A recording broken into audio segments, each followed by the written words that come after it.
This is my magazine. I have made it for older teens and young adults from ages from about 16 to 30. The genre of the magazine is supposed to be a combination of rock and dance music. I've personally decided to use these genres because I enjoy them myself, and I think that they represent two of the major genres that are enjoyed with youth today. I have adopted some conventions of magazines such as Kerrang, which is an existing magazine from the rock genre today. But I have took these conventions and I've made them my own by taking them and editing the colours and the style of the conventions to make them a little bit less rocky, to get the other side of the genres that I want to put to my magazine.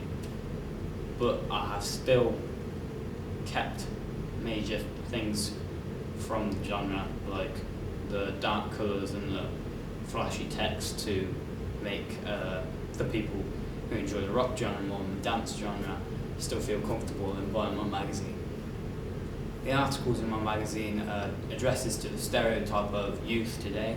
It contains a lot of stories about things like gaming, drugs, and obviously music. And these stories go alongside the conventions used, such as the colours and the font, which are used heavily to bring in the target audience that I intend. Because of my intended audience, I've tried to make it easy for them to relate to by using how real people would speak in the articles. Like the magazine isn't censored for public use, it's just like how the youth would enjoy the magazine. I put it straight in there. For example, I had an interview with a supposed rock giant, and there's a lot of swearing in the interview, and I decided not to censor it and dumb it down, because I believe if I give my intended audience exactly what happened, then they'd feel happier, more comfortable with the magazine, and it really directly relates to them.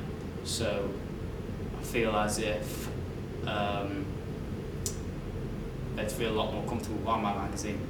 This convention is not used, as far as I'm aware, in mainstream magazines today, so this convention is really challenging normal things in magazines.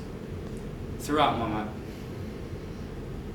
magazine, I've become a lot more capable of doing things like editing pictures in Photoshop and uploading them straight from the camera onto there, and editing the hue and saturation of those images, cutting them out and putting them into a new document.